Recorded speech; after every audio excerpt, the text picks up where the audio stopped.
Speaker recognizes Representative Dillon. Thank you, Mr. Speaker.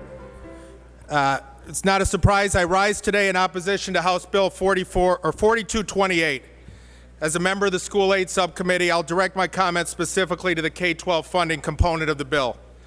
And I want to first thank Chairman Rogers for his leadership on the committee. We don't agree on all the specifics of school funding, but he's been willing to listen and consider ideas that have been brought forward by myself and Representative Brown. I also want to thank the Chair of Appropriations, Representative Hoffman. Again, I know he has a difficult job, and I commend him for the extremely professional and thoughtful manner in which he's worked during this budget cycle. I also know that both of these gentlemen are not the only ones that determine our budgets, and that they must operate within the parameters set forth by the governor and previous decisions of the legislature. But we should be very clear about those parameters. Those parameters have not been shaped by unforeseen forces or circumstances beyond our control. They've been determined by clear and conscious choices that this governor and this legislature have made since assuming power in 2011. Most significant of these clear and conscious choices was the decision to divert approximately $2 billion from our schools in the last 2 years to help finance a $1.8 billion tax cut for corporations. That's $2 billion, Mr. Speaker, that could have been used to reduce class sizes, hire more teachers, invest in technology, and keep school buildings open. But instead of keeping faith with the public's desire to see state dollars prioritized for education, my colleagues on the other side and the governor have chosen to use the school aid fund as a venture capital slush fund to help corporations and CEOs instead of the students in our communities. Now, I will say that the budget we have today is not as bad as the last two that we've passed, but let's be honest, the bar is pretty low. And the fact that we essentially have a flat budget after 2 years of devastating cuts is not a time for celebration, nor an opportunity for some of us to pat ourselves on the back.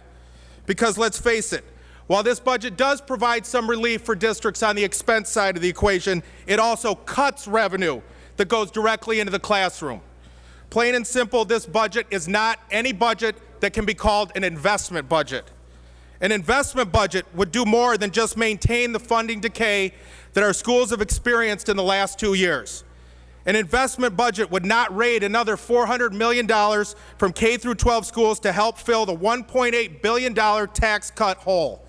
So, Mr. Speaker, while I'm obviously more appreciative of a budget that holds steady as opposed to one that continues to make deep and devastating cuts, I have to tell you that where I come from, there's a huge disconnect between what we're talking about here in Lansing and what my constituents, and I'm sure constituents from other districts, are saying as well. When I talk to parents and educators, they don't ask me what percentage of MIPSR's payments their district or the state is paying or about the intricate details of the appropriations process. But they do want to know why their child's education seems to matter less than a corporate tax cut. They do want to know why we're continuing to steal $400 million in school funding intending for their child's education. They do want to know why at election time some legislators say that their #1 priority is education funding and then turn around and diminish the quality of that education when they get in office.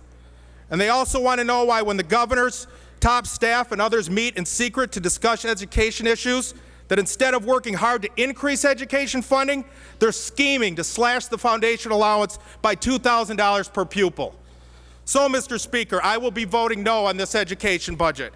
And I urge all of my colleagues to do the same until we can come up with some good answers to those fundamental questions. Maybe then, after we've answered those questions, we can start treating our school-age children as well as we have the CEOs and other corporate special interests that have been given all the real attention and all the real investment from this governor and this legislature. Thank you.